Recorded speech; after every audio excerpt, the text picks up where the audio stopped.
السلام عليكم ورحمة الله وبركاته. الحمد لله رب العالمين، والصلاة والسلام على أشرف المرسلين وعلى آله وأصحابه الفائزين، أما بعد. أعوذ بالله السميع العليم من الشيطان الرجيم. بسم الله الرحمن الرحيم. يا أيها الذين آمنوا اتقوا الله وكونوا مع الصادقين. صدق الله العلي العظيم.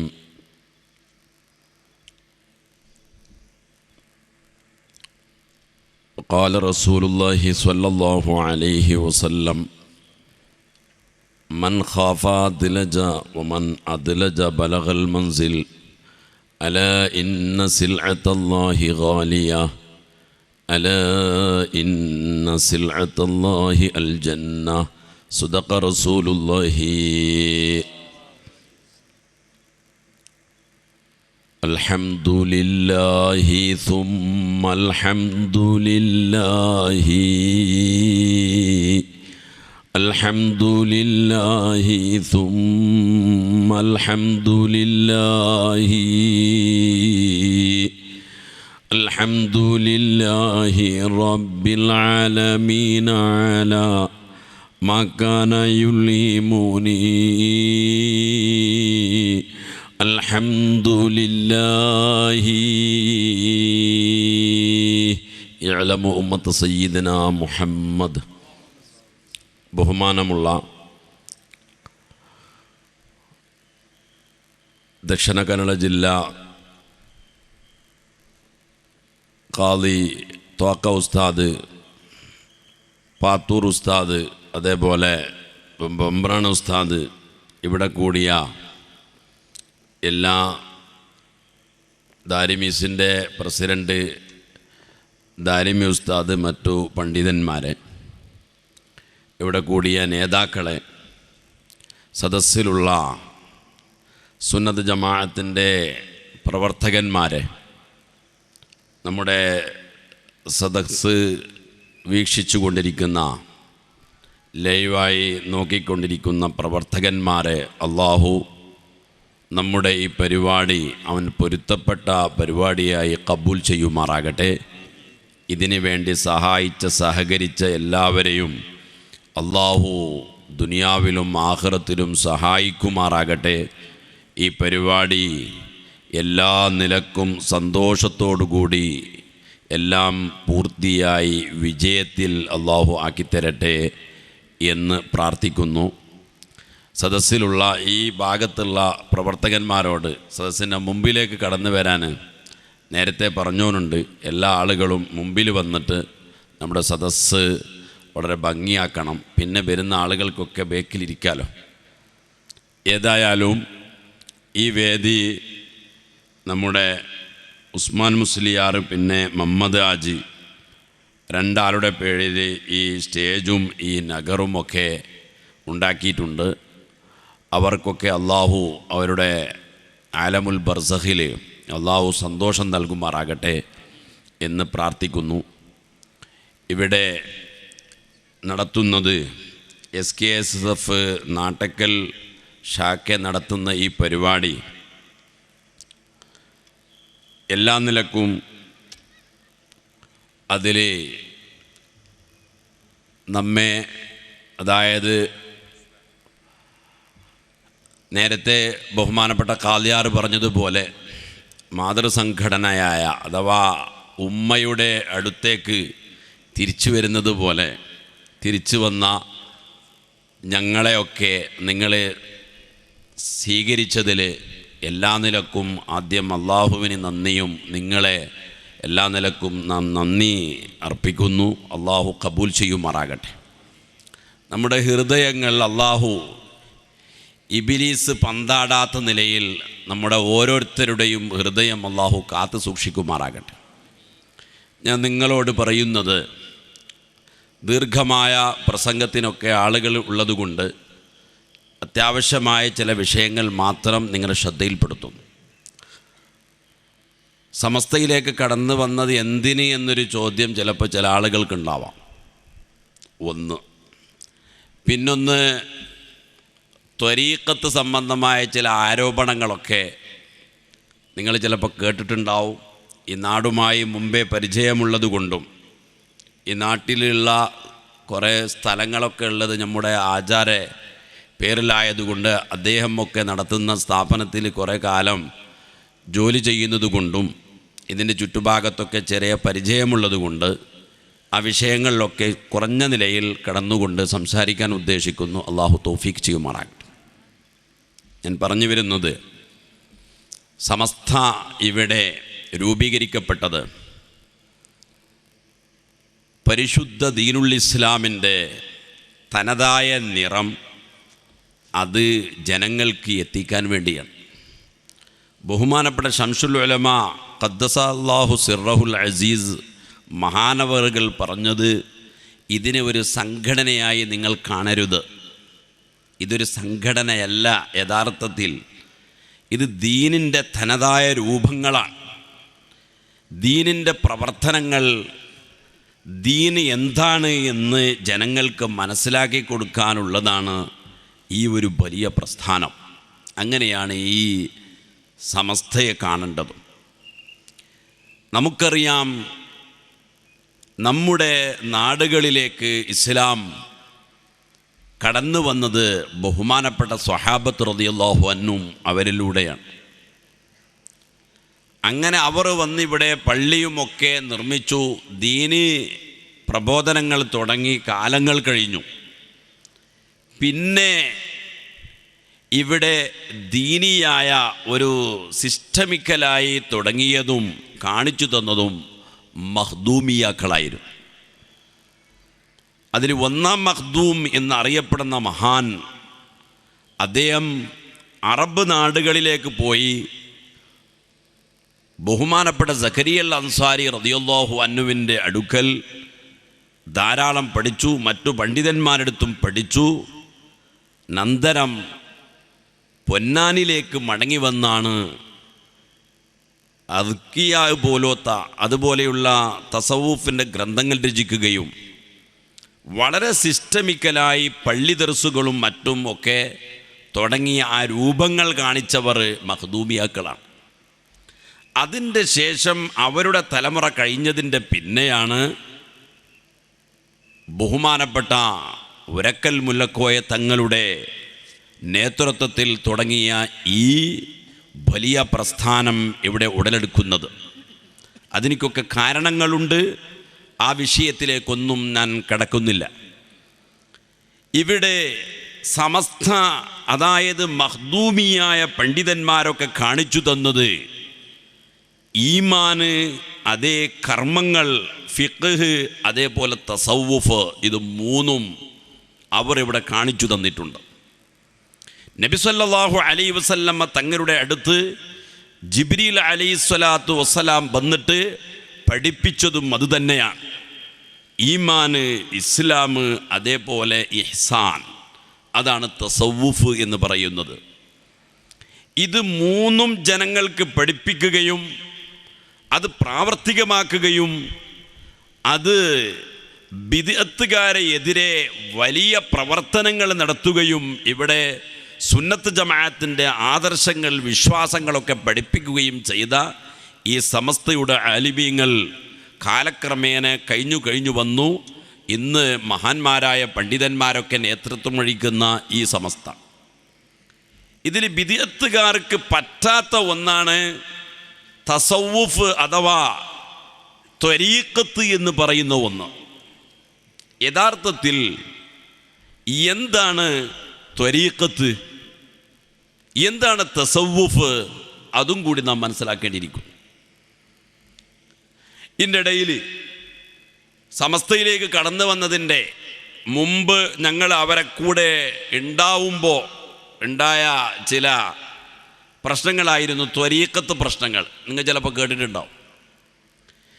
അതായത് AP വിഭാഗത്തിൽ ആലിമീങ്ങളെയൊക്കെ ദർസ് നടത്തുന്ന അല്ലെങ്കിൽ ദീനി ഖിദ്മത്ത് ചെയ്യുന്ന ആളുകളെ ഒക്കെ മൂലക്കാക്കാൻ വേണ്ടി ഉണ്ടാക്കുന്ന ഒരു തന്ത്രങ്ങളാണ് കള്ളത്വരീഖത്ത്. അതിൻ്റെ പേരിലാണല്ലോ കേരളത്തിലുണ്ടായ കുഴപ്പങ്ങളും മറ്റു പ്രശ്നങ്ങളുമൊക്കെ.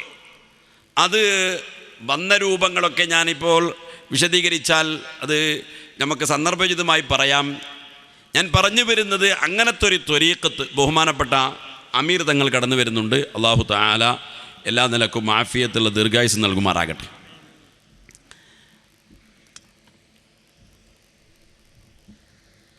അങ്ങനെ ഈ ത്വരീഖത്ത് എന്ന്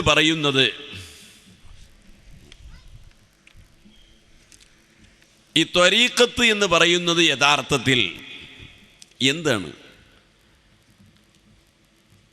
അതാണ് മഹാനായ മഖ്ദൂം തങ്ങൾ പറഞ്ഞത്, ഫശരീഅത്തുൻ കസഫീനത്തിൻ വത്വരീഖത്തുൻ കൽബഹരി സുമ്മ ഹഖീഖത്തുൻ ദുർറുൻ ഗലാ ഫശരീഅത്തുൻ നഖ്ദും ബിദീനിൽ ഖാലിഖി വഖിയാമുഹു ബിൽ അംരി വന്നഹി ജലാ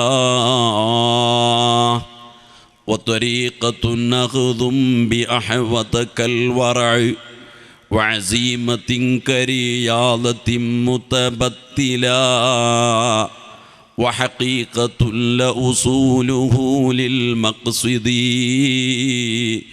ومشاهد نور التجلي بنجلا مرام درا للسفينة يركب ويغوص بحرا ثم درا حسلا.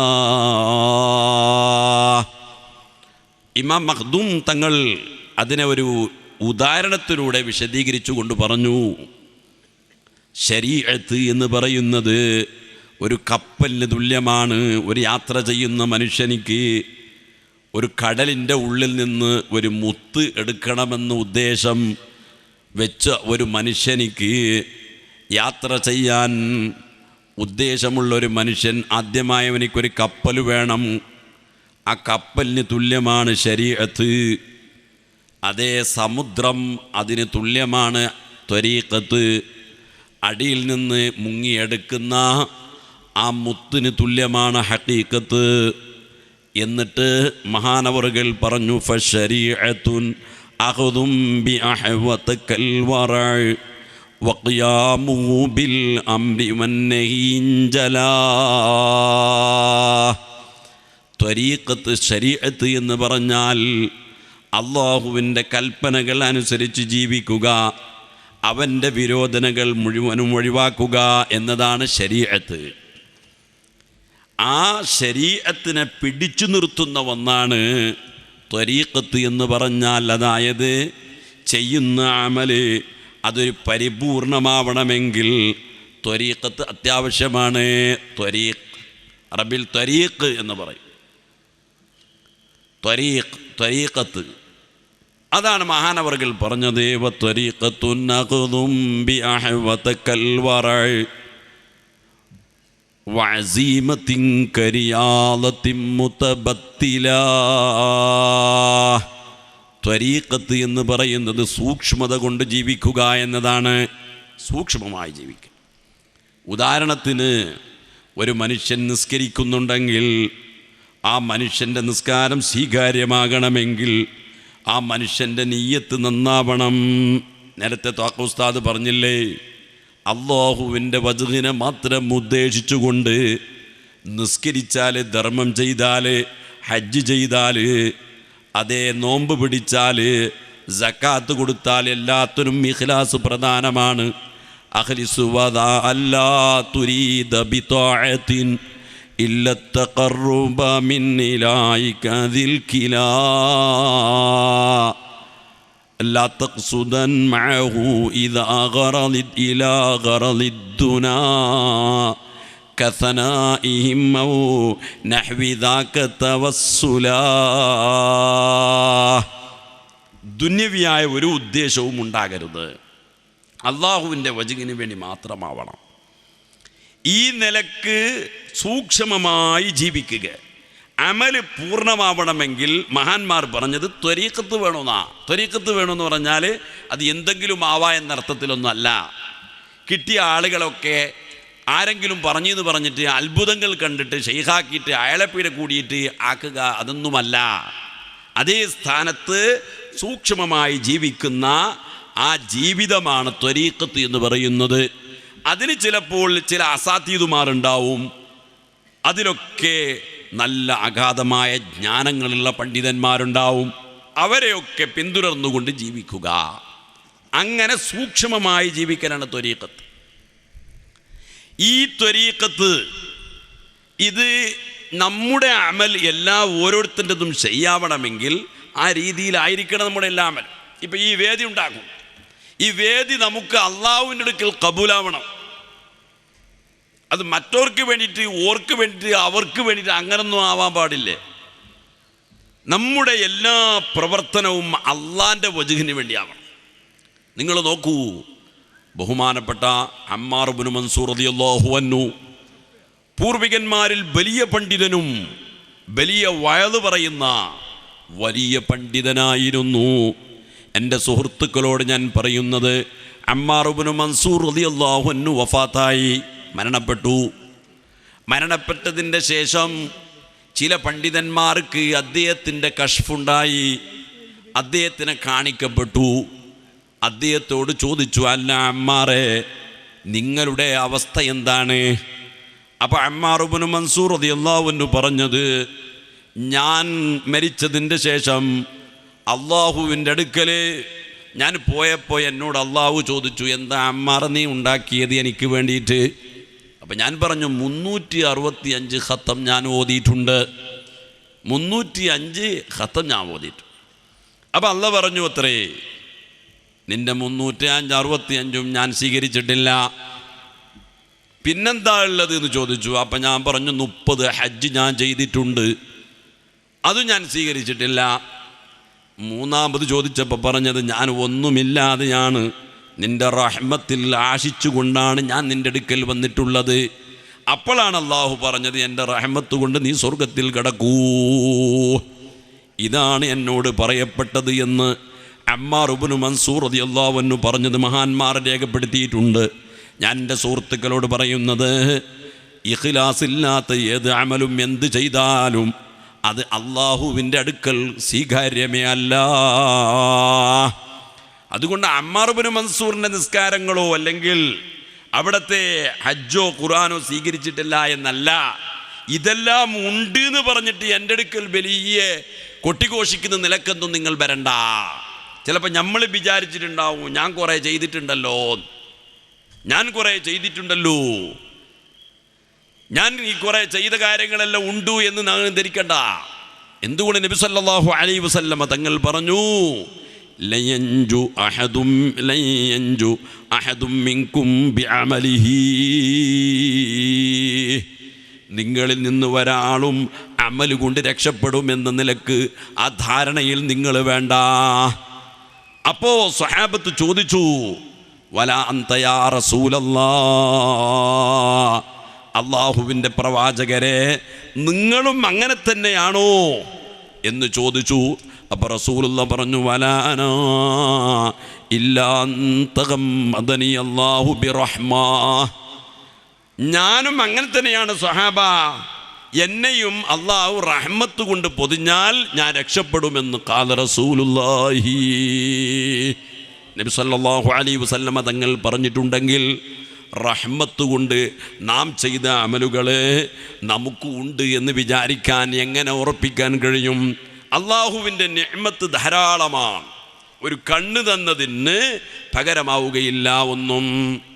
അതുകൊണ്ടാണ് ഇമാം ഗസാലി റളിയല്ലാഹു അൻഹു പറഞ്ഞത്, ഒരാൾ മരണപ്പെട്ടിട്ട് അയാളെ ഖബറിൽ വെക്കുന്നതിന് മുമ്പ് 40 ചോദ്യങ്ങൾ ആ മനുഷ്യനോട് ചോദിക്കപ്പെടും. 40 ചോദ്യങ്ങൾ ചോദിക്കും ഖബറിൽ വെക്കുന്നതിന് മുമ്പ്. ഖബറിൻ്റെ പിന്നെയുള്ള ചോദ്യങ്ങൾ വേറെയാ. ആ ഒന്നാമത്തെ ചോദ്യം എന്താണ്? അല്ല മനുഷ്യ, നീ നിന്റെ ബാഹ്യമായ നിലക്ക് വളരെ ഭംഗിയായി നീ ജീവിച്ചു. നിന്റെ താടി ഒപ്പിക്കലും നിന്റെ മീസ കട്ടാക്കലും നിന്റെ ബാഹ്യമായ വസ്ത്രങ്ങളും അതൊക്കെ ആയി നീ ജീവിച്ചു. ഇതെല്ലാം ജനങ്ങളെ കാണാനും ജനങ്ങൾക്കൊക്കെ കാണും അങ്ങനെ വേണമെന്ന് പറഞ്ഞിട്ടല്ലേ. എന്നാൽ നിനക്ക് 24,000 ഒരു ദിവസത്തിൽ ശ്വാസം തരുന്ന ഞാൻ, നിനക്ക് എല്ലാ സൗകര്യം ചെയ്തു തന്ന ഞാൻ നിൻ്റെ ബാഹ്യമായ ഒന്നിലേക്കും നോക്കാത്തവനാണ്. ഞാൻ നിൻ്റെ ഹൃദയത്തിലേക്കാണ് നോക്കുന്നത്. അതുകൊണ്ട് നിൻ്റെ ഹൃദയത്തിനെ നീ എനിക്ക് വേണ്ടി എത്ര നന്നാക്കി, എത്ര ശുദ്ധിയാക്കി എന്ന് ആ മനുഷ്യനോട് ചോദിക്കുമെന്ന് ബഹുമാനപ്പെട്ട ഇമാം ഖസാലി റളിയല്ലാഹു അൻഹു പറഞ്ഞത് കാണാം. ഇങ്ങനെ ഓരോ ചോദ്യങ്ങൾ ഖബറിലേക്ക് പോയാൽ ചോദിക്കുന്നത് പിന്നൊരാളെക്കുറിച്ചല്ല, പിന്നെയാണോ അവനവൻ്റെ വിശ്വാസത്തെക്കുറിച്ച്. നിൻ്റെ റബ്ബ് ആരാണ്, നിൻ്റെ ദീന് ഏതാണ്, നിൻ്റെ ഖിബല, ഇങ്ങനെ ഓരോരോ ചോദ്യവും അവനവനെക്കുറിച്ച്. ഇപ്പം നമുക്കുള്ള ചിന്തകൾ എന്താ? മറ്റൊരുത്തനെ കുറിച്ച് പറയലും ഓനെക്കുറിച്ച് പറയലും ഒക്കെയാ. നേരത്തെ ബംബ്രാൻ ഉസ്താദ് പറഞ്ഞില്ലേ, ഞങ്ങളെക്കുറിച്ച് ആരോപണം പറഞ്ഞത്. ഞങ്ങൾ എന്ത് ആരോപണം പറഞ്ഞാൽ അതിനൊക്കെ സ്വീകരിക്കാറ് അടിയുള്ളത് കൊണ്ട് തന്നെയാണ് സമസ്തയിലേക്ക് കടന്നു വന്നത്. ഞങ്ങൾക്കറിയാതെ, കാരണം 15 കൊല്ലം സഹിച്ച എനിക്ക് ഈ ആരോപണം പുല്ല് ഒരു വിഷയമേ അല്ല. എന്ത് ആരോപണം? ഞാൻ ചോദിക്കുന്നത് എന്ത് ആരോപണം പറയാൻ ഞങ്ങളെക്കുറിച്ച് എന്താ ആരോപണങ്ങൾ പറയാൻ? നിങ്ങൾ മനസ്സിലാക്കണം. നേരത്തെ പറഞ്ഞില്ലേ ഉസ്താദ് അവറുകൾ, തോക്ക ഉസ്താദ് പറഞ്ഞു ഞാനും മുമ്പ് കടന്നു വന്നതാണ്. അപ്പം ഞങ്ങൾക്ക് അൽഹംദുലില്ലാഹ് ഖൈറായി.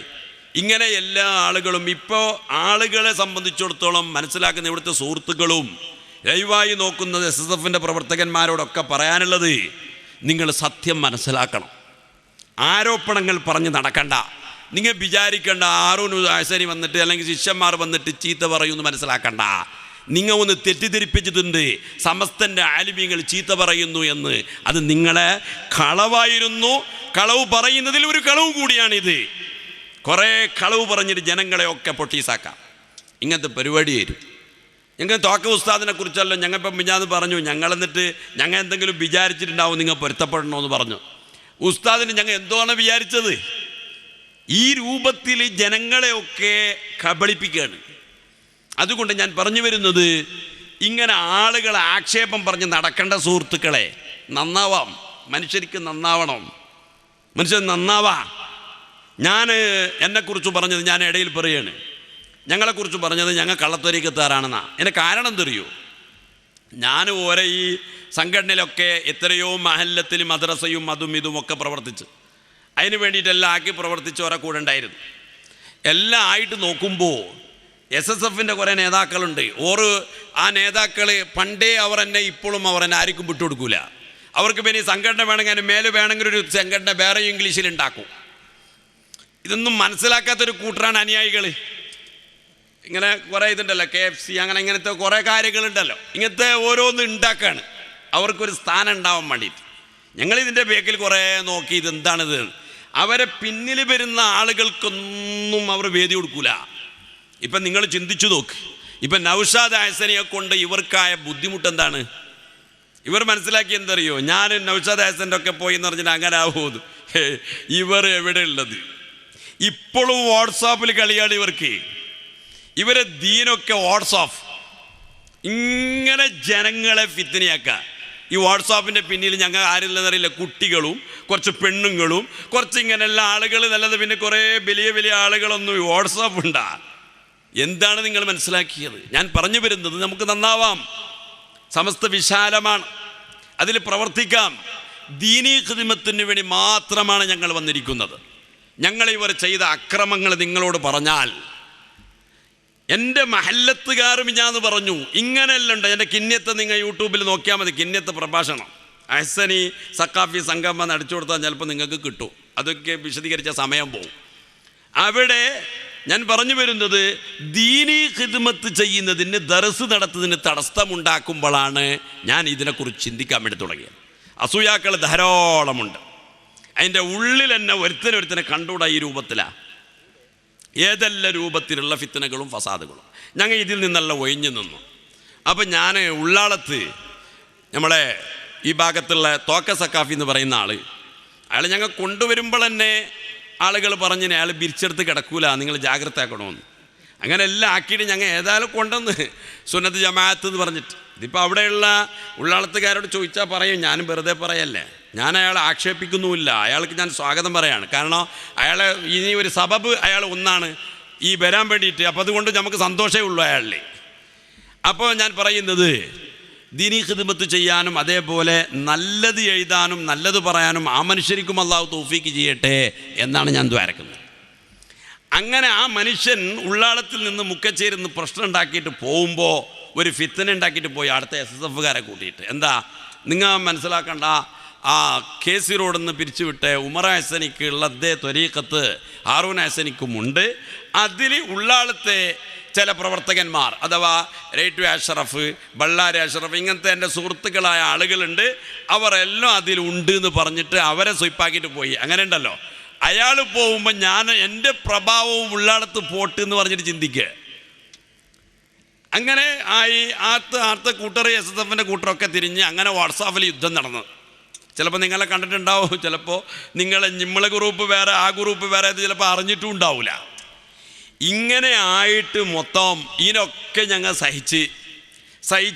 സഹിച്ച് ലാസ്റ്റ് ഇതിനെ പറയേണ്ട ആളെടുത്ത്, അതായത് ബേക്കൽ ഉസ്താദ്, മാണി ഉസ്താദ്, അബ്ബാസ് ഉസ്താദ്, കുമ്പോൽ തങ്ങൾ, ഇങ്ങനെ പൊന്മുള ഉസ്താദ്, പിന്നെ സുലൈമാൻ ഉസ്താദ്, എല്ലാവരുടെ ഞാൻ എൻ്റെ ശിഷ്യന്മാരും അല്ലാത്തവരൊക്കെ കൂട്ടിയിട്ട് ഞാൻ പോയി, ഞങ്ങൾ കാറിലേ പോയിട്ട് പറഞ്ഞു. അവസാനം AP ഉസ്താദിൻ്റെ അടുത്ത് പോയി. അപ്പോൾ പറഞ്ഞ് എഴുതി കൊടുക്കാനാണ്, എഴുതിയിട്ടും കൊടുത്തു. ഒരു വിഷയമേ അല്ല. ഞാൻ പറഞ്ഞത് എന്തറിയോ, അവരോടെല്ലാം പറഞ്ഞത് എനിക്ക് കളത്തരീക്കത്തുണ്ട് എന്നോ അല്ലെങ്കിൽ ശിഷ്യന്മാർക്കുണ്ടെന്നോ ഈ പറഞ്ഞ ആൾ അതിനെ സ്ഥിരപ്പെടുത്തണം. അല്ലേ ആ മനുഷ്യൻ പറഞ്ഞതിനെക്കുറിച്ച് പറഞ്ഞാൽ മതി. ഞമ്മളിപ്പോൾ ഒരു മനുഷ്യൻ എങ്ങനെയൊന്നും ഇതാക്കണമെന്നൊന്നും ഇല്ലല്ലോ. ഞാൻ അങ്ങനെ പറഞ്ഞു പോയതാണ്, അങ്ങനെ ഞമ്മളിപ്പോൾ പത്രത്തിൽ കൊടുക്കാനൊന്നുമില്ലല്ലോ. അതിനെ അവന് തെളിയിക്കണം. കാരണം എനിക്ക് ശിഷ്യന്മാരുണ്ട്, അതേപോലെ എനിക്ക് കുടുംബങ്ങളുണ്ട്, ഞാനും ഒരു നാട്ടിൽ ദീനി ഖിദ്മത്ത് ചെയ്യുന്നവനാണ്. അതുകൊണ്ട് ഇല്ലാതെ ആരോപണം പറഞ്ഞാൽ വെറുതെ വിടുമെന്ന് മനസ്സിലാക്കണ്ട. ഒക്കെ പറഞ്ഞു. അവർക്കൊരു വിഷയമല്ല അത്. പിന്നെ അവർ പറഞ്ഞ കുറേ ജവാബുകളുണ്ട്, അതൊന്നും ഞാൻ പറയുന്നില്ല, നേതാക്കളായതുകൊണ്ട് നമ്മൾ പറയേണ്ടതില്ലല്ലോ. ഒന്നും ഒരു നീതിയില്ലാത്തൊരു കൂട്ടർ ഓൻ എന്ത് പറയുന്നുണ്ടോ അങ്ങനെ കുറച്ച് ആളുകൾ എന്ത് പറയും. ഇപ്പം നിങ്ങൾ നോക്ക്, നിയൽവാദങ്ങൾ ഉരുളുന്നത് കാണുന്നില്ല നിങ്ങൾ? ഈ നിയൽവാദത്തിൽ എന്താ ഉരുളാനുള്ളതെന്ന് ഞാൻ ചോദിക്കുന്നത്. കിതാബുകളില്ലേ ഇവിടെ, ഹദീസിൻ്റെ ഗ്രന്ഥങ്ങളില്ലേ, പരിശുദ്ധ ഖുർആനില്ലേ? അത് അറിയുന്നില്ലെങ്കിൽ അറിയുന്ന പണ്ഡിതന്മാരില്ലേ? പിന്നെ എന്തിനാണ് ഇങ്ങനെ ഉരുളുന്നത്? എന്തിന് ഉരുളാന്? ഒരാളാണോ ദീൻ്റെ? ഞാൻ ഒരു കാര്യം പറഞ്ഞാൽ എനിക്ക് അബദ്ധം സംഭവിച്ചാൽ അബദ്ധം സംബന്ധിച്ചു എന്ന് പറയാൻ കഴിയുന്ന ആളാവണം. മനസ്സിലായോ? ബഹുമാനപ്പെട്ട കന്യത്ത് ഉസ്താദ് അദ്ദേഹത്തിൻ്റെ ശിഷ്യന്മാരെല്ലാം പറയുന്നത് ഞാൻ എൻ്റെ ചെറുപ്പത്തിൽ കേട്ടിട്ടുണ്ട്. സബക്കിൻ്റെ വിഷയത്തിൽ ചിലപ്പോൾ ചില വിഷയത്തിലൊക്കെ മൂപ്പർ സബക്കെടുക്കുമ്പോൾ പറഞ്ഞാൽ, അപ്പോൾ ശിഷ്യന്മാർ, അങ്ങനത്തെ ശിഷ്യന്മാരല്ല അന്നുണ്ടായത്, അങ്ങും ഇങ്ങും പറഞ്ഞാൽ അവസാനം ഒന്നാം തരത്തിൽ വന്നിട്ട് ചില വിഷയങ്ങൾ പറയും, ഞാൻ അഹമ്മദ് അതിൽ പയച്ചിട്ടുണ്ട് കേട്ടോ, നീ ജയിച്ചിട്ടുണ്ട് എന്ന് പറയുമായിരുന്നു. എന്നാ ആലോചിച്ച് നോക്കൂ നിങ്ങൾ. ആരാണവർ? അള്ളാഹുവിനെ പേടിച്ച പണ്ഡിതന്മാരാണ്. നിങ്ങൾ നോക്കൂ, ഒരിക്കൽ ക്ലാസ് എടുക്കുന്ന സമയത്ത് കന്യത്ത് ഉസ്താദ് തളർന്നിട്ടാവുമ്പോൾ എന്തായി, ടേബിളിലിരുന്നു. ടേബിളിൽ ഇരുന്നാകുമ്പോൾ കാല് കുറച്ച് അനങ്ങിപ്പോയി. ഉടനെ അസ്തഗ്ഫിറുല്ലാഹ് എന്ന് പറഞ്ഞിട്ട് കണ്ണുനീരൊലിപ്പിച്ചിട്ട് പറഞ്ഞത്, അഹമ്മദ് എനിക്ക് കിബിറിൻ്റെ ലക്ഷണമാണ് മേലെ ഇരുന്നിട്ട് കാളാട്ടല്, അതുകൊണ്ട് കിബിറുള്ളവൻ നരകത്തിൽ കിടക്കുമല്ലോ, സ്വർഗത്തിൽ കിടക്കൂലല്ലോ എന്ന് പറഞ്ഞിട്ട് കരഞ്ഞുപോയി. ഇതാണ് കന്യത്ത് ഉസ്താദ്. അതേ കന്യത്ത് ഉസ്താദിൻ്റെ അടുത്തേക്ക് ബാവ ഉസ്താദ്, അതായത് പണ്ടത്തെ കാസർഗോഡ് കാളി പോയപ്പോൾ അവിടുത്തെ പള്ളിയിലേക്ക് പോയിന്ന, വീട്ടിൽ ചോദിച്ചപ്പോൾ പള്ളിയിലുണ്ട്, പള്ളിയിലേക്ക് പോയിന്ന, വാഴക്കാട് പള്ളിയിലേക്ക് പോയപ്പോൾ നിസ്കരിച്ചിട്ട് അടുത്തിരുന്നപ്പോൾ പറഞ്ഞത്, മസലയൊക്കെ പിന്നെയാകട്ടെ, അക്കടപാട് തീർക്കട്ടെ എന്നാണ്. അപ്പം എന്താ വിഷയം മൂപ്പറ് ബാവുസ്താദിനെ കണ്ടപാടന്നെ ആളെ അയച്ചിരുന്ന പുരയിലേക്ക്. എന്തിനറിയോ? മുമ്പത്തെ വരുത്തിനൊരു ടവല്, ഒരു കയ്യിൽ പിടിക്കുന്നൊരു ടവൽ മറന്നതുകൊണ്ടാണ് അതിനെ കൊണ്ടുവരാൻ വേണ്ടിയിട്ടാണ് ആളയച്ചു. ആലോചിച്ച് നോക്കൂ നിങ്ങൾ. ഉലമായിൽ നിന്നാണ് സൂക്ഷ്മത പഠിക്കേണ്ടത്. ഉലമായിൽ നിന്നാണ് ആളുകൾ കണ്ട് തഖ്വ പഠിക്കേണ്ടത്. ഉലമാക്കൾ തന്നെ തോന്നിവാസങ്ങളും ഇല്ലാത്തതൊക്കെ പറഞ്ഞാൽ ആളുകൾ എന്താവും? ഇപ്പം നിയൽ എന്തായിപ്പോൾ നബി സല്ലല്ലാഹു അലൈഹി വസല്ലമ തങ്ങൾക്ക്, ഞാൻ സാന്ദർഭികമായി നിങ്ങളോട് പറയുന്നു, നബി സല്ലല്ലാഹു അലൈഹി വസല്ലമ തങ്ങൾക്ക് ഒരിക്കലും നിയലുണ്ടായിട്ടേ ഇല്ല. അത് ഹദീസിൽ അർത്ഥം വെക്കുന്നത് അബദ്ധം സംഭവിച്ചതാണ്. അതിനെ മാറ്റുക എന്നല്ലാതെ ഉരുണ്ടിട്ട് കാര്യമേ ഇല്ല. ഇനി എന്ത് പിള്ള പറഞ്ഞാലും ഒന്നും അത് ശരിയാവാൻ വേണ്ടി പോകുന്നില്ല. അത് അബദ്ധമാണ്, തെറ്റാണ്, അത്രയേ ഉള്ളൂ. തെറ്റ് ആർക്കും സംഭവിക്കാം. അതുകൊണ്ട് ജനങ്ങളുടെ ഇടയിൽ ഈ സുയിപ്പാക്കേണ്ട ആവശ്യമേ ഇല്ല. ഞാൻ പറയുന്നത് ഇങ്ങനെ ത്വരീഖത്തിനെ കുറിച്ച് ഇല്ലാത്ത ആരോപണങ്ങൾ പറഞ്ഞിട്ട് ആലിമീങ്ങളെ മൂലക്കാക്കുന്ന സ്വഭാവം ഈ ഭാഗത്തിൽ കേരളത്തിൽ നടന്നു, കർണാടകത്തിൽ നിന്ന് നടക്കാൻ വേണ്ടിയിട്ട് വിചാരിച്ച് അതിന് കുറച്ച് ഈ SSFൻ്റെ ചില നേതാക്കൾ, അതിനൊക്കെ എല്ലാവരും അല്ലട്ടോ, നല്ലോരുണ്ട്, അതിൽ ആ നല്ല മനുഷ്യന്മാരുണ്ട്. പക്ഷെ അവർക്കെന്തും പറയാൻ കഴിയുന്നില്ല. ഇന്നും എത്ര ഞങ്ങൾ തന്നെ വന്നപ്പോൾ ഇങ്ങനെ ആയാൽ അവരെ നേതാക്കളായിട്ടുള്ള ആളുകൾ വരുമ്പോൾ എന്തെല്ലാവും? നിങ്ങളെന്താ പറയുന്നത്? എന്നെക്കുറിച്ച് തന്നെ പറഞ്ഞത് എൻ്റെ ഭാര്യ ഇപ്പോൾ സ്കൂളിൽ ലീവായിട്ട് വീട്ടിലേക്ക് പോയതാ. അപ്പോൾ ആരോപണം ഉണ്ടാക്കി. എൻ്റെ കുടുംബക്കാരെല്ലാം ഉണ്ട്, ഭാര്യ കുടുംബക്കാരെല്ലാം ഉണ്ട്. അപ്പോൾ പറഞ്ഞത് എന്താ, എൻ്റെ ഭാര്യ ഒക്കെ ഈ പ്രശ്നത്തിൽ പോയിട്ടുണ്ട്, അങ്ങനെ എന്തോ നടക്കുന്നുണ്ട് ഇതാ പറഞ്ഞത്. ആ ലഫ്ദ് ഞാൻ പറയുന്നില്ല, എന്തൊക്കെ നടക്കും. ഇത് ആരാ പറയുന്നത്? ഇവരെ കൂട്ടത്തിലുള്ള ആലിമികളല്ല പറയുന്നത്. എന്ത് പിരാന്താ ഞാൻ ചോദിക്കുന്നത്. അങ്ങനത്തെ ഭാര്യ ഞങ്ങൾക്ക് ആവശ്യമുണ്ടോ? അത് പിന്നല്ലേ ഓർ വിചാരിച്ചതുപോലെയാ. എന്താണിത്? എന്നിട്ട് എൻ്റെ ശിഷ്യന്മാരെ എനിക്ക് എതിരാക്കാൻ വേണ്ടിയിട്ട് ചിന്തിച്ചു കുറേ ആളുകൾ. പുല്ലും നടക്കൂല. ഇനി നിങ്ങൾ നിന്നിടത്ത് നിന്നില്ല എന്ന് കണ്ടാൽ നിങ്ങളെ തൊലി ഉരിയും ഇൻഷാ അല്ലാഹ്. അതൊക്കെ ഞങ്ങളുടെ അടുത്തുണ്ട് കേട്ടാ. ഞങ്ങത് ഇതുവരെ എനിക്കെൻ്റെ ആവശ്യമില്ല. സമസ്തൻ്റെ ആലിമ്യങ്ങൾ പറഞ്ഞിട്ടുണ്ട്, ഇവിടെ ഞമ്മക്ക് നേര് മാത്രം പറഞ്ഞിട്ട് ആൾ കിട്ടിയാൽ മതി, കളവോ ഇല്ലാത്തതോ അല്ലെങ്കിൽ മറ്റോ ആക്ഷേപം ഒന്നും പറയണ്ട എന്ന് പറഞ്ഞുകൊണ്ട് ഇതിനിക്ക് നേതാക്കൾക്ക് കീഴ്വഴക്കമുണ്ട്. അവരെ അനുസരിച്ചുകൊണ്ട് മാത്രമേ സംസാരിക്കാൻ പറ്റുള്ളൂ. മനസ്സിലായ? അപ്പം അതുകൊണ്ട് ഇതെല്ലാം ഞാനിവരെ കൂടെ പ്രവർത്തിച്ചവനല്ലേ. ഞാനും ഞാനൊരിക്കൽ പറഞ്ഞ്, ഞങ്ങൾ മരത്തിൻ്റെ അടിയിൽ കൽക്കട്ടിൽ വെച്ചിട്ടാണ് SSF ആദ്യം തുടങ്ങിയത് ഇതർ. അതിന് നടന്ന ആളുകൾ അത് ശരിയാണോ? കാരണം എൻ്റെ ഒന്നൊരു കളവ് കിട്ടാനേ എന്ന് വാട്സാപ്പിൽ അയക്കാലോ. അന്വേഷിച്ച് അപ്പോൾ ഒരാൾ പറഞ്ഞ് ശരിയാണ് എന്ന് പറഞ്ഞ്. ഓർ പിന്നല്ലേ ജനിച്ചത് എന്ന്. ഓർ പിന്നല്ലേ, ഓർക്കെന്തറിയാത്? ഞാൻ ആ ഭാഗത്ത് എത്ര മദ്രസകൾ ഇതിനു വേണ്ടി അംഗീകരിപ്പിച്ചിട്ടുണ്ട് എന്ന് ഓർക്കറിയോ? ഈ നേതാക്കൾക്കറിയോന്ന്? ഓർ കൊടിയും പിടിച്ചിട്ട് ഇങ്ങനെ സമസ്തൻ്റെ ആളുകളുണ്ടല്ലോ, നിങ്ങളെല്ലാം ഒതുങ്ങി നിന്ന ആളുകളാണ്. അവരങ്ങനല്ല. അവരിപ്പോൾ ഒരു സമ്മേളനം നടക്കുന്നുണ്ടെങ്കിൽ ഭയങ്കര കോലാഹലമായിരിക്കും, ഭയങ്കരമായിരിക്കും. അത് കൊടിയെന്ന് പറഞ്ഞത് അത്ര ഇത്രയല്ല. കഴിഞ്ഞ ഈ കർണാടക യാത്രക്ക് എത്ര ആലിമീങ്ങളെയാ പാൻറ് ഇടിപ്പിച്ചത്? ഞാൻ ചിന്തിച്ചു നോക്കുകയാണ്, ഒരു സമൂഹത്തിൻ്റെ നേതാക്കളായ ആലിമീങ്ങളെ പാൻറ് ഇടിപ്പിച്ചിട്ട് ഈ ഒക്കെ മുളകളി എന്ന് പറഞ്ഞ് സമയം കളയുന്നത് ഇത് എന്ത് ആദർശമാണ്, എന്ത് സംസ്കാരമാണ്? ഇതെല്ലാം ഞങ്ങൾ അതിലിരുന്നിട്ട് അതിൻ്റെ കഥ പറയാൻ പോയാൽ ഞാൻ ആ സ്റ്റേജിലേക്ക് എത്തി കഥയൊക്കെ പറഞ്ഞാൽ അത് നിർഗിക്കും. ഇതിൻ്റെ അവസരമല്ല. ഞാൻ പറയുന്നത് ഇതെല്ലാം ഒഴിവാക്കണം. മനുഷ്യൻ നന്നാവണം. നിങ്ങൾ അപ്പുറത്ത് ഇരുന്ന് പ്രവർത്തിച്ചോ, ഞങ്ങളെ വിടാൻ, ഞങ്ങളെ നിങ്ങൾ വേണം. ഞങ്ങൾക്ക് നിങ്ങൾ വേണ്ട എന്ന് പറഞ്ഞ് ഞങ്ങൾ വന്നല്ലോ. ഞങ്ങൾ സമസ്തക്ക് വന്നത് കുറേ ആൾ പറഞ്ഞ് പൈസ വാങ്ങിയിട്ടാണെന്നാ. അത് എത്ര കുറച്ച് പൈസ പറഞ്ഞാൽ കോടിതാ പറഞ്ഞത്. ഇങ്ങനത്തെ ഭോളന്മാരെ സംബന്ധിച്ചിടത്തോളം എന്ത് പറയാനാ? കോടിതാ പറഞ്ഞു. മനുഷ്യൻ വിശ്വസിക്കട്ടെ. ഇല്ലാത്തതൊക്കെ പറഞ്ഞ് മനുഷ്യനൊക്കെ വാട്സാപ്പിൽ ഭ്രാന്താക്കാം. ഒഴിവാക്കൂ. ഞാൻ നിങ്ങളോട് പറയുന്നത് നമുക്ക് നന്നാവാം. നമുക്ക് തസ്കിയത്തിൻ്റെ ഇൽമുണ്ട്. അതാ പറഞ്ഞത്, വതഅല്ലമൻ ഇൽമൻ യുസഹിഹു ത്വാഅതൻ വഅഖീദതൻ വമുസക്കിയൽ ഖൽബി സ്ഖുലാ ഹദി സലാസതു ഫർളു ഐനിൻ ഫഅരിഫൻ വഅമൽ ബിഹാ സുൽനജാതു വഅതിലാ. ബഹുമാനപ്പെട്ട മഖ്ദൂം തങ്ങൾ അദ്ദേഹത്തിൻ്റെ മകൻ പറയുന്നു, സക്കരിയ അൻസാരി റളിയല്ലാഹു അൻഹുവിനെ പോലോത്ത മഹാപണ്ഡിതന്മാരുടെ അടുക്കലൊക്കെ പോയിട്ട് പഠിച്ച മഹാനെ, അവസാനം ഞാൻ എന്താണ് പഠിക്കേണ്ടത്?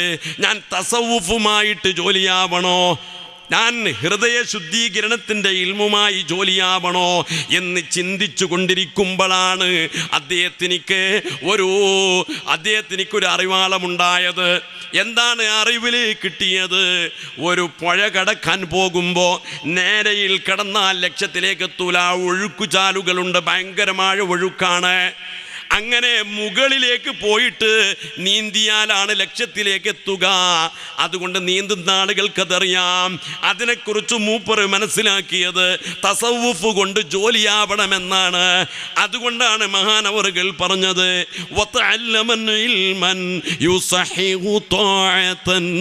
നിന്റെ ഇബാദത്തിനെ നന്നാക്കുന്ന ഇൽമ് അഥവാ കർമ്മശാസ്ത്രം ഫിഖ് നീ പഠിക്കണം.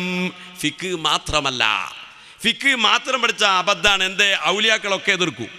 അതുകൊണ്ടാണല്ലോ പറഞ്ഞത് 824 ശേഷം ഔലിയാക്കളില്ല. 870 ശേഷമാണ് ആര് മഖ്ദൂം തങ്ങൾ തന്നെ വരുന്നത്. നിങ്ങൾ ആലോചിച്ച് നോക്കൂ, ഔലിയാക്കളെ ഇല്ല. ഞാൻ ചോദിക്കുന്നത്, നുബുവത്തിൻ്റെ ബാധലടച്ചു, ഔലിയായിൻ്റെ വിലായത്തിൻ്റെ ബാധൽ ആരാ അടച്ചത്? എന്ത് പോയത്താണ് ഈ പറയുന്നത്? ഒരു കാര്യം പറഞ്ഞാൽ അതിൻ്റെ മിസ്താക്ക് കാണണ്ടേ പുറത്ത്? ഔലിയാക്കൾ 824 ശേഷം ഇല്ലാന്ന് പറഞ്ഞാൽ മമ്പറ തങ്ങൾ ആരാണ്? മദനി തങ്ങൾ ആരാണ്? ഇങ്ങനെയുള്ള CM വലിയുള്ള ഇതുപോലെയുള്ള മഹാന്മാരായ ഔലിയാക്കൾ അവരെല്ലാം ആര്? ഇതേ വരക്കൽ മുല്ലക്കോയെ തങ്ങളെക്കുറിച്ച് ശംസുൽ ഉലമ പറഞ്ഞത് 1 മണിക്കൂറോളം ദുആർന്നിട്ട് ഖുതുബുസ്സമാനായ തങ്ങളാണ് ഈ സ്ഥാപനം, ഈ സമസ്തയെ രൂപീകരിക്കുന്നത്. ഖുതുബുസ്സമാനാണ്. പിന്നെ എങ്ങനെ ഖുതുബുസ്സമാൻ ഉണ്ടാവും?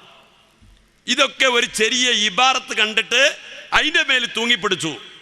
ഇപ്പം മുമ്പെന്നെ ഈ വിഷയത്തിൽ ചിലപ്പോൾ ഏതെങ്കിലും ഒരു ഇബാറത്ത് കണ്ടാൽ അതായിട്ട് വലിയ വിഷയമാക്കിയിട്ട് പറഞ്ഞ് ഇപ്പം നോക്കുമ്പോൾ അതിൻ്റെ അർത്ഥം തന്നെ എങ്ങനെ വെക്കണമെന്ന് അറിയുന്നില്ല. അതിനെക്കുറിച്ച് തന്നെ പണ്ഡിതത്തിൻ്റെ ഉലമാഇൻ്റെ ജുംഹൂറിൻ്റെ വിഭാഗത്തിൻ്റെ അഭിപ്രായം എന്താണെന്ന് പിന്നെ നോക്കുന്നു. എന്തേ? ഇവരെ സഹായിക്കാൻ കിട്ടുന്ന ഇബാറത്ത് എടുത്ത് പിടിച്ച്. അതെന്നെ ഈ തോക്കെ പറഞ്ഞതൊക്കെ. തോക്കക്ക് സൈൻ സക്കാഫിർ തർക്കീബ് പഠിപ്പിച്ചത് നിങ്ങൾ കേട്ടിട്ടുണ്ടാവും. കാരണം എന്തറിയോ? അയാൾ തർക്കീബ് പഠിപ്പിക്കുക കാരണം എന്തറിയോ? ബഹുമാനപ്പെട്ട തോക്ക ഉസ്താദിനൊക്കെ ഏകവചനത്തിൽ എന്തെല്ലാം എഴുതി. അന്നിപ്പോൾ ഞാൻ ചിന്തിക്കുകയാണ്, ഉസ്താദിൻ്റെ ആ സഹനവും ക്ഷമയും ഇതിനെ നേരിടാമായിരുന്നു. ഇരിക്കട്ടെ, ആ മനുഷ്യൻ ഞങ്ങളെ ഉസ്താദുമാരെ കുറിച്ചൊക്കെ പറഞ്ഞ് ജാഹിലാണ്. അപ്പം ഇയാൾ വായിച്ച ഒരു ഇബാറത്തിൽ, ഷാലിയാത്തിൻ്റെ ഫത്താവയിൽ വായിച്ച ഇബാറത്തിൽ അയാൾക്കൊരു ടട്ടട്ടാന്നുണ്ട്. അപ്പം അബദ്ധങ്ങൾ വായനയിൽ റഫും ജറും ഒക്കെ വരാലോ. അപ്പം ഞാനെന്താക്കി, ഈ മനുഷ്യനൊന്ന് പഠിപ്പിക്കണമല്ലോ എന്ന് പറഞ്ഞ് അങ്ങനെ സയ്യിദ് സഖാഫിയോട് പറഞ്ഞു. സയ്യിദ് സഖാഫി ചോദിച്ചു, എന്നാ നിങ്ങൾ വായിച്ചതിന് തർക്കീബ് വെക്കിയത് പറഞ്ഞു. ആലോചിക്കണം നിങ്ങൾ.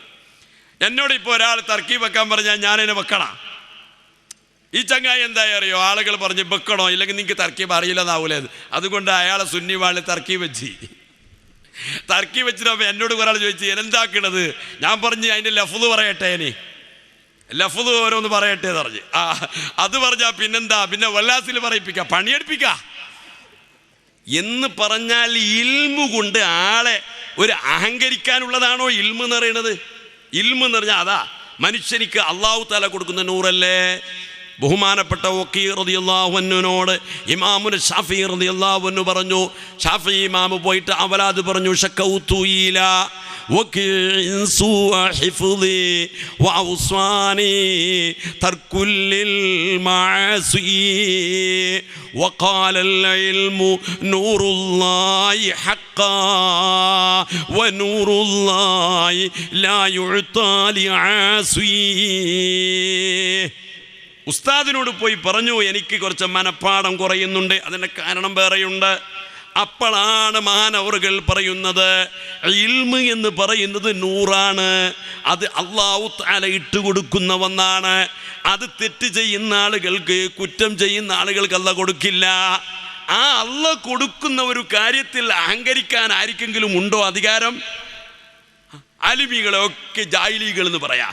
ഇപ്പോൾ ഒരു നൂറ്റാണ്ടിൽ വന്നൊരു മനുഷ്യന് കുറേ ആൾക്ക് പഠിപ്പിക്കാൻ അങ്ങനെ മുജാഹിദിന് മറുപടി പറയുന്നത്. കാരണം എന്താ?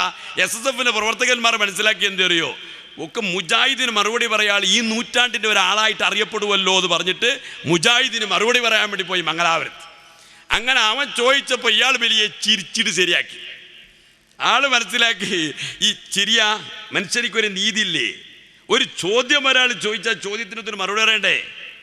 അതല്ലേ മറുപടി എന്ന് പറഞ്ഞാൽ. ഇത് മനുഷ്യന്മാർ മനസ്സിലാക്കൂലേ? ആകെ ഇതാണ് ഉള്ളാളത്തി പിത്തറല്ല പ്രവർത്തനം ഉണ്ടായിട്ടുണ്ടല്ലോ. അവിടെ ആദ്യമായിട്ട്, അതൊന്നുകൂടി ഞാൻ പറയാം, ആദ്യമായിട്ട് ജമാഅത്തെ ഇസ്ലാമിക്ക് മറുപടി, ഒരു വിഷയത്തിൽ മറുപടി പറയാൻ വേണ്ടി അവർ പറഞ്ഞ് എന്നോട് പറയാൻ. അപ്പോൾ ഇയാളോട് പറഞ്ഞ് നിങ്ങൾ തന്നെ എല്ലാത്തിനും നിൽക്കണ്ടാന്ന്. അങ്ങനെ മീറ്റിംഗ് കൂടിയ സമയത്ത് ഈ പ്രവർത്തകന്മാർ ഇന്നുണ്ട്, റൈറ്റ് അഷ്റഫൊക്കെ ചോദിച്ചാൽ പറയാം, ഞാൻ ഒന്ന് തരാണ് ഒരു ഡോസ് എന്ന്. നൗഷാദ് ഹസന് പറഞ്ഞ പോലെ ഒരു ഡോസ് തരാം, കുറേ ഉണ്ട്. അങ്ങനെ ഓറ് പറഞ്ഞ് ഞങ്ങൾ മീറ്റിങ്ങിൽ ഇത് സംസാരിക്കുമ്പോൾ അടുത്ത ക്ലാസ് ആരെയെന്ന് ചോദിച്ചു. എനിക്ക് ഈ വിഷയം അറിയില്ല കേട്ടോ, ഞാൻ എടുക്കാൻ വേണ്ടി പറഞ്ഞെന്ന്. ഞാൻ പറഞ്ഞ ആരെടുത്തോളേ, ഉസ്താദ് എടുത്തൂടെ? എന്ന് പറഞ്ഞു. ചങ്ങായി കാത്തോനുണ്ടായി.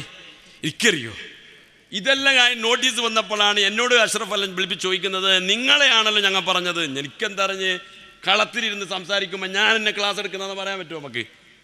ഈ ചങ്ങായി അയിലും വന്ന് മേലെ ഞങ്ങളെല്ലാം ഉണ്ടാതിരുന്ന് ഞങ്ങൾ എന്നെ ആക്കിയത്, മനസ്സിലായ?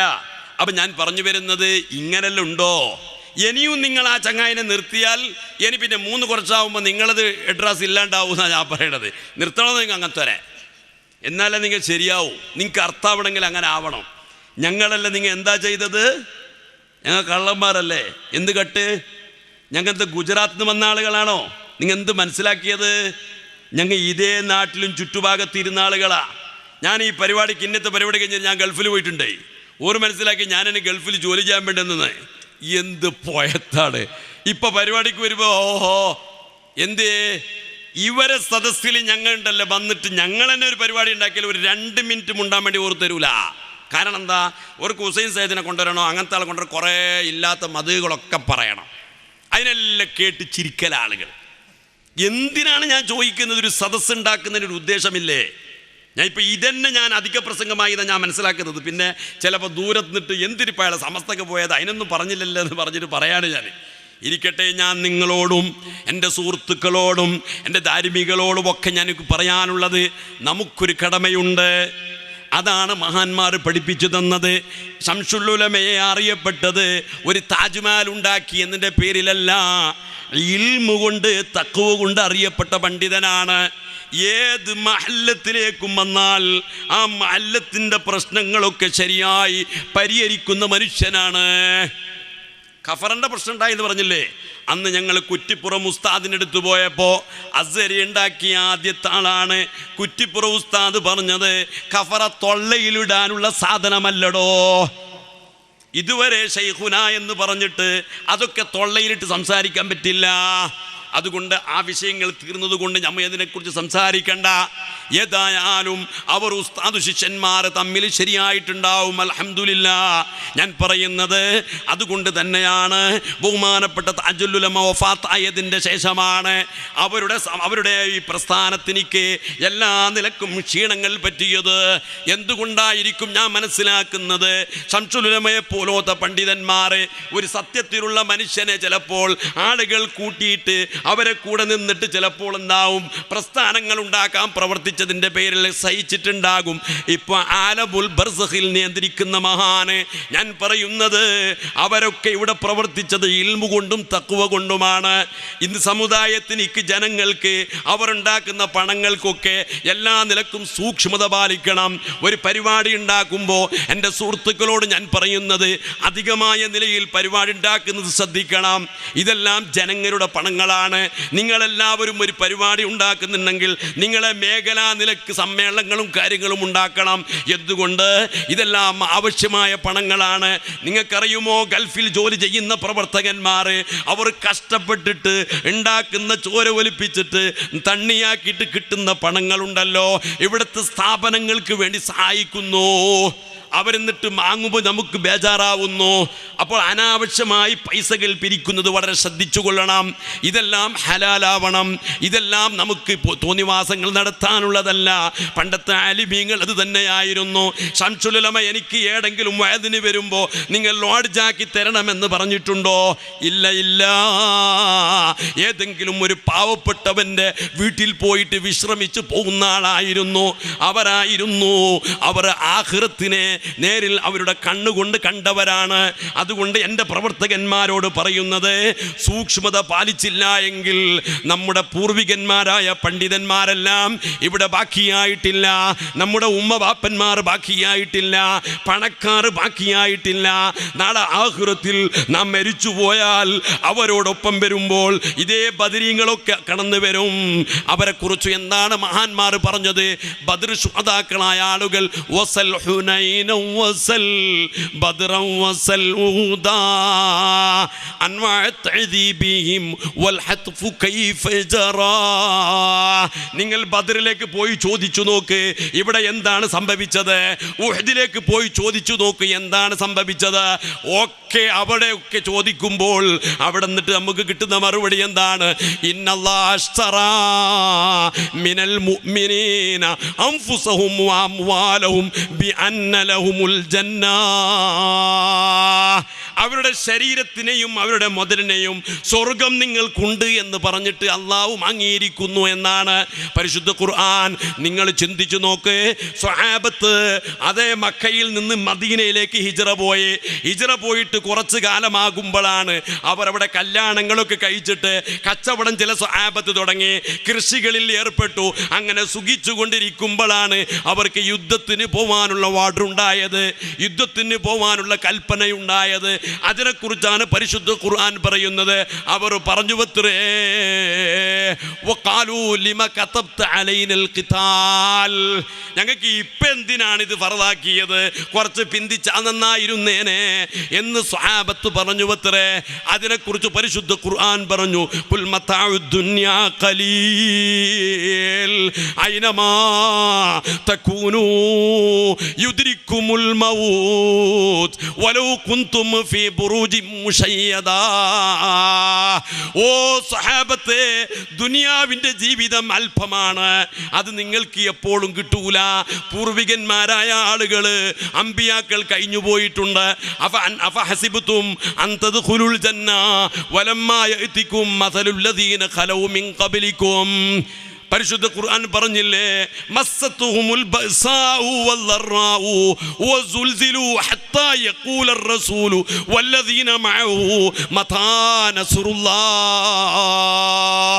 അള്ളാഹുവിൻ്റെ സഹായം എപ്പോഴാണ് എന്ന് ചോദിക്കുന്നത് വരെ അവിടുത്തെ അമ്പിയാക്കൾക്ക് മുമ്പ് കഴിഞ്ഞു പോയ ആളുകൾക്ക് ബുദ്ധിമുട്ടുകളും വിഷമങ്ങളും സംഭവിച്ചിട്ടുണ്ട്. അങ്ങനത്തെ ആളുകളെ കുറിച്ച് പരിശുദ്ധ ഖുർആൻ പറഞ്ഞിട്ടുണ്ട്. അങ്ങനെ സ്വഹാബത്തിനോട് ചോദിച്ചു, നിങ്ങൾക്ക് എവിടെയായാലും നിങ്ങൾക്ക് മരണം സംഭവിക്കും, ദുനിയാവിൻ്റെ സുഖം അത് ദീർഘമായ സുഖമല്ല. നിങ്ങൾ എത്ര വലിയ കോട്ട കെട്ടിയിട്ടിരുന്നാലും നിങ്ങൾക്ക് മരണം സംഭവിക്കും. അതുകൊണ്ട് എൻ്റെ സുഹൃത്തുക്കളോട് പറയാനുള്ളത്, നമ്മുടെ അമലുകൾ സഹിയാവണമെങ്കിൽ, നമ്മുടെ പ്രവർത്തനങ്ങൾ സഹിയാവണമെങ്കിൽ നേരത്തെ ഖാലിയാർ പറഞ്ഞതുപോലെ അള്ളാഹുവിൻ്റെ വജ്ഹിന് വേണ്ടി ചെയ്യണം. സംഘടനയിൽ വന്നപ്പോൾ ചിലപ്പോൾ അങ്ങോട്ടും ഇങ്ങോട്ടും ചില തർക്കങ്ങൾ ഉണ്ടാവാം. നേതാക്കൾ പറയുന്നത് അനുസരിച്ചു കൊണ്ട് നീങ്ങണം. എന്താണോ നമ്മൾ വിചാരിച്ചത് ആയിക്കൊള്ളണമെന്നില്ല. ചിലപ്പോൾ നമ്മൾ വിചാരിച്ച കാര്യങ്ങൾ ഫൈലായി പോകും. എന്നാലും നമ്മൾ അതിനെ ആ കീഴ്വഴക്കത്തോടുകൂടി സന്തോഷത്തോടുകൂടി മുന്നോട്ട് പോകണം. അതുകൊണ്ടാണ് മറ്റ് പ്രസ്ഥാനക്കാർക്ക് സംഭവിച്ചത്. അനുയായികൾ എല്ലാം തോന്നിയാസങ്ങൾ ഉണ്ടാക്കും, നേതാക്കൾക്ക് ഒന്നും പറയാൻ കഴിയില്ല. അതുകൊണ്ട് എൻ്റെ പ്രവർത്തകന്മാരോട് പറയാനുള്ളത്, എൻ്റെ സംസാരങ്ങൾ കേൾക്കുന്നവരോട് പറയാനുള്ളത്, കർമ്മങ്ങൾ സഹിയായ ഇൽമ് പഠിക്കാനാണ് മഹാന്മാർ പഠിപ്പിച്ചത്. എന്നിട്ടോ വഅഖീദത്തൻ വമുസക്കിയൽ ഖൽബിസ്ഖുലാ, വിശ്വാസപരമായ അറിവുകൾ നിങ്ങൾ നേടണം, വിശ്വാസങ്ങൾ വേണം. എന്ന് നിങ്ങൾക്കറിയില്ലേ, ചില രോഗങ്ങൾ വരുമ്പോൾ ആ രോഗത്തിനെ കുറിച്ച് എന്തോ വെപ്രാളപ്പെടുന്ന ആളുകൾ, രോഗം വന്ന സ്ഥലത്ത് വെപ്രാളപ്പെടരുത്. ബുദ്ധിമുട്ടും വിഷമങ്ങളും രോഗങ്ങളുമെല്ലാം അള്ളാഹുവിൻ്റെ ഖദർ ഖലാഹു കൊണ്ടാണ് ഉണ്ടാകുന്നത്. ആ വിശ്വാസത്തിൽ ഉറച്ചു നിന്നോളണം. വിഷമത്തിൽ സഹിക്കുന്ന ആളുകൾക്ക് ധാരാളം പ്രതിഫലങ്ങളുണ്ട്. വബശ്ശിരിസ് സ്വാബിരീൻ, ക്ഷമിക്കുന്ന ആളുകൾക്ക് സന്തോഷം അറിയിക്കാനാണ് പരിശുദ്ധ ഖുർആൻ പറഞ്ഞത്. ക്ഷമിച്ചിട്ട് അതിനെയും നേരിടാൻ വേണ്ടി കഴിയണം. വിഷമങ്ങളും രോഗങ്ങളും ബുദ്ധിമുട്ടുകളും വരും, കഷ്ടപ്പാടുകൾ വരും. പൂർവികന്മാരെ സംബന്ധിച്ചിടത്തോളം കഷ്ടപ്പാടുകൾ എത്രയോ സഹിച്ചവരാണ്. അവർ ആരും ഈ ദുനിയാവിൻ്റെ സുഖങ്ങളൊന്നും ചിന്തിച്ചവരല്ല. നമുക്കിതൊക്കെ എന്തായി, ദുനിയാവിൻ്റെ ആഡംബരങ്ങളായി സുഖങ്ങളായി അതിൽ ഏതെങ്കിലും ഒരു ചെറിയ പ്രയാസമുണ്ടാകുമ്പോൾ നമുക്ക് വല്ലാതെ വിഷമങ്ങൾ. അതുകൊണ്ട് തന്നെ മുഅ്മിനീങ്ങളോട് പറയുന്നത്, ഞാൻ നീട്ടുന്നില്ല, വമുസക്കിയൽ ഖൽബിസ്ഖുലാ, ഹൃദയ ശുദ്ധീകരണത്തിൻ്റെ അറിവും നീ പഠിക്കണം. അതാണ് ഞാൻ നേരത്തെ പറഞ്ഞത്, തസവ്വുഫ് ത്വരീഖത്ത് ത്വരീഖത്ത് എന്ന് പറഞ്ഞാൽ അതാണ്. ഇത് ഇല്ലാത്തത് പറഞ്ഞിട്ട് ജനങ്ങളുടെ ഇടയിൽ ത്വരീഖത്ത് എന്ന് പറയുന്ന ഒന്നെ ഇല്ല എന്ന നിലക്ക് എത്തിപ്പിക്കുന്ന രൂപത്തിൽ വാട്സാപ്പുകളിലൊക്കെ കളിച്ച ആളുകളോട് ഞാൻ പറയുന്നു, ഔലിയാഇന്റെ ജീവിതത്തിനെ നിഷേധിച്ച നിങ്ങളെയൊക്കെ ഔലിയാക്കൾ നോക്കിക്കൊണ്ടിരിക്കുന്നു കേട്ടോ. അവർക്ക് കണ്ണുകളുണ്ട്, അവർക്ക് ദീർഘദൃഷ്ടിയുണ്ട്. നാം കാണാത്ത കാഴ്ചകളാണ് അവരുടെ കാഴ്ച. ബഹുമാനപ്പെട്ട ശംസുൽ ഉലമ പറഞ്ഞുകൊണ്ടിരുന്നില്ലേ, ഗൈബിയായ ഇൽമുകളൊക്കെ ഇവിടുത്തെ ഔലിയാക്കൾക്ക് അമ്പിയാക്കൾക്കൊക്കെ അള്ള കൊടുത്തത് സാധാരണ സയൻസിൻ്റെ ആളുകൾക്ക് മറ്റു മാധ്യമങ്ങളെ കൊണ്ട് അറിയുന്ന ആളുകൾക്ക് കൊടുത്തതുപോലെയല്ല. ഇലാഹിയായ ചിന്തകൾ അല്ലെങ്കിൽ ലൗൽ മഹ്ഫൂദ് നോക്കിയിട്ട് പറയുന്ന ആളുകളായിരുന്നു. അതുകൊണ്ട് ത്വരീഖത്തിനെ നിസ്സാരപ്പെടുത്തുന്ന രൂപത്തിൽ ഒക്കെ നിങ്ങളെ വാട്സാപ്പുകളിലും മാധ്യമങ്ങളിലും നിങ്ങളെ പത്രങ്ങളിലൊക്കെ കളിയാക്കിയത് അത് കള്ളമാണ് എന്ന നിലക്കല്ലേ സാധാരണക്കാരായ ആളുകൾക്ക് നിങ്ങൾ പ്രചരിപ്പിച്ചിട്ട് ആലിമീങ്ങളെ മറ്റ് സമസ്തയിലുള്ള മറ്റ് പ്രസ്ഥാനത്തിലുള്ള നേതാക്കളായ പണ്ഡിതന്മാരോട് ഞാൻ ചോദിക്കുന്നു, നിങ്ങളെ ആ പ്രവർത്തകന്മാരായ തോക്ക സഖാഫി അല്ലെങ്കിൽ പേരോട് ഉസ്താദിനെ പോലത്തെ ചില ആളുകൾ ചില അബദ്ധങ്ങൾ പറഞ്ഞപ്പോൾ അതിനെ എന്തുകൊണ്ടാണ് നിങ്ങൾ എതിർക്കാത്തത്? അതുകൊണ്ട് നിങ്ങളെ കൂടെ ന്യായമില്ല, നിങ്ങൾക്ക് അനുയായികളെ നിയന്ത്രിക്കാൻ കഴിയുന്നില്ല എന്ന് മനസ്സിലാക്കിയിട്ട് തന്നെയാണ് നിങ്ങളെ ബുദ്ധിമുട്ട് ഞങ്ങൾ നിങ്ങളെ കൂടെ നിന്നിട്ട് ഇതിനെല്ലാം മറുപടി പറയേണ്ടി വരുമെന്ന് ചിന്തിച്ചുകൊണ്ട് തന്നെയാണ് ഞങ്ങൾ സമസ്തയിലേക്ക് കടന്നു വന്നിരിക്കുന്നത്. ഞാൻ പറയുന്നു, ആലിമീകളെ, ഇതാ നിങ്ങളെ കുട്ടി നേതാക്കളെ ഈ ത്വരീഖത്തിനെയും ഔലിയാക്കളെയും ഒക്കെ ഏതെല്ലാം രൂപത്തിൽ അപമാനപ്പെടുത്തുന്ന രൂപത്തിലാണ് അവർ പ്രചരിപ്പിച്ചത്. സാധാരണയായ ആളുകൾ മനസ്സിലാക്കി ത്വരീഖത്ത് എന്ന് പറയുന്ന ഒന്ന് തന്നെ കള്ളത്തരമാണ് എന്ന്. 824 ശേഷം ഔലിയാക്കളില്ല പോൽ എന്താണ് ഫത്വ? ആരാണിത് ഈ ഫത്വ കൊടുക്കാൻ അനുവാദം തന്നത്? ഇവിടെ ഉലമാക്കളില്ലേ? ഇവിടെ കഴിഞ്ഞുപോയ പണ്ഡിതന്മാരില്ലേ? അവരെ എല്ലാവരെയും ആലിമീങ്ങളാണ് ഔലിയാക്കളാണെന്ന് പറയുന്നതിന് എന്ത് അർത്ഥമാണുള്ളത്? ഇതേപോലെ തന്നെയാണ് ഷാറു മുബാറക്കിൻ്റെ വിഷയവും. ഞാൻ പറയുന്നത്, ഷാറു മുബാറക്കുള്ള ആളുകൾ ധാരാളം ഉണ്ടായിരുന്നു. അതിൽ കോലാഹലം എന്തേ? ഞാൻ എൻ്റെ കിന്നത്തെ പ്രസംഗത്തിൽ പറഞ്ഞില്ലേ, UP-യിൽ ലിയാഉൽ മുസ്തഫ എന്ന് പറയുന്ന ആളുകളുടെ വീട്ടിൽ അംജദിയ കോളേജിൻ്റെ പ്രിൻസിപ്പാളാണ്. അയാളെ വീട്ടിൽ പണ്ട് തന്നെ തറവാട് മുഖേന കിട്ടിയ ഷാറു മുബാറക്ക് അയാളുടെ കയ്യിലുണ്ട്. ആരെങ്കിലും പോയിട്ടതൊന്ന് കാണണമെന്ന് പറഞ്ഞാൽ അതിനെ തലയിൽ പുറത്തിട്ട് കൊണ്ടുവന്നിട്ട് കാണിച്ചിട്ട് കൊണ്ടുപോയി വെക്കുകയാണ്. നേരെ മറിച്ചതൊരു വലിയ വിഷയമാക്കി, എന്തേ നിങ്ങൾ ധരിച്ചു പോയോ ഇതെല്ലാം കൊണ്ട് ആളുകൾ ഇസ്ലാമിലേക്ക് കടന്നു വരുമെന്ന്? ഇല്ല, ഇവിടുത്തെ ആളുകളൊക്കെ സത്യം ഏതാണ് എന്ന് മനസ്സിലാക്കുന്ന ആളുകളാണ്. അതുകൊണ്ട് ഇല്ലാത്തത് കാര്യങ്ങളൊക്കെ പറഞ്ഞിട്ട് ജനങ്ങളെയൊക്കെ പൊട്ടീസാക്കുന്ന രൂപങ്ങൾ ഒഴിവാക്കിയിട്ട് സത്യം പറയാം. ഇൽമ് എന്ന് പറയുന്നത് അത് ഉപകരിക്കണം. അത് മനുഷ്യൻ്റെ ഹൃദയം നന്നായാൽ അള്ള കൊടുക്കുന്ന ഒന്നാണ്. അത് പടച്ച റബ്ബ് നമുക്ക് അവൻ്റെ പൊരുത്തത്തിലായ നിലക്ക് നമുക്കും നമ്മുടെ പ്രവർത്തകന്മാർ ശിഷ്യന്മാർക്കൊക്കെ അള്ളാഹു താല നൽകുമാറാകട്ടെ എന്ന് പ്രാർത്ഥിച്ചുകൊണ്ട് ഞാൻ ദീർഘിപ്പിച്ചു പറയുന്നില്ല. ഇനി പ്രസംഗിക്കാൻ ആളുള്ളതുണ്ട്, ഞാൻ നിർത്തുന്നു. അള്ളാഹു താല നമ്മുടെ ഹൃദയം ശുദ്ധിയാക്കി തരുമാറാകട്ടെ. മഹാന്മാർ പഠിപ്പിച്ചത് ഹാദിസ് സലാസത്തു ഫർദു ഐനിൻ ഫഅരിഫൻ. ഈ 3 അറിവ്, അതായത് വിശ്വാസപരമായ അറിവ്, കർമ്മപരമായ ഫിഖ്, ഇൽമ്, പിന്നെ ഹൃദയം ശുദ്ധീകരിക്കുന്ന അറിവ്, ഇത് 3ഉം ഫർദ് ഐനാണ്. ഓരോരോ മനുഷ്യനും പഠിക്കേണ്ടതാണ്. അത് ഫർദ് കിഫായി അല്ല, ഫർദ് ഐനാണ്. ഫർദ് ഐനായ വിഷയമാണ്. അതുകൊണ്ട് നീ അത് അമൽ ചെയ്യണം, അതുകൊണ്ട് അത് പഠിക്കണം. അങ്ങനെയായിരിക്കണം വേണ്ടത്. പിന്നൊന്ന് വേണ്ടത് അദബ്. ഇന്ന തസവ്വുഫ കുല്ലഹു ലഹുവൽ അദബ് വമിനൽ അവാരിഫി ഫത്ലു മൻ ഹുവ അവ്വില. അദബോട് കൂടി ജീവിക്കണം. എല്ലാത്തിനും ഒരു അദബുണ്ട്. മഹാന്മാർ, അതേപോലെ തന്നെ സയ്യദ് സാദാത്യങ്ങൾ, വയസ്സന്മാർ എല്ലാവരും ആദരിക്കണം. ആ നിലക്കുള്ള ജീവിതങ്ങൾ ഉൾക്കൊണ്ടുകൊള്ളുന്ന ജീവിതങ്ങൾ അള്ളാഹു നമുക്ക് തുറന്നു തരുമാറാകട്ടെ. നമ്മുടെ ഹൃദയം അള്ളാഹു എല്ലാ കാപട്യത്തിൽ നിന്നും എല്ലാ അനാവശ്യങ്ങളിൽ നിന്നും ശുദ്ധീകരിച്ച് അവൻ പൊരുത്തപ്പെടുന്ന നിലക്ക് അള്ളാഹു ആക്കി തരുമാറാകട്ടെ എന്ന് മാത്രം പറഞ്ഞുകൊണ്ട് നമ്മുടെ നേതാക്കൾക്കും ഇവിടെ കൂടി എല്ലാവർക്കും അള്ളാഹു ദീർഘായുസ്സും ആഫിയത്തും നൽകട്ടെ. ഈ പരിപാടിക്ക് വേണ്ടി സഹകരിച്ച എല്ലാവരെയും അള്ളാഹു എല്ലാ നിലക്കും സഹായിക്കട്ടെ എന്ന് പ്രാർത്ഥിച്ചുകൊണ്ട് നിർത്തുന്നു. വ ആഖിറു ദഅ്വാനാ അനിൽ ഹംദുലില്ലാഹി റബ്ബിൽ ആലമീൻ. അസ്സലാമു അലൈക്കും.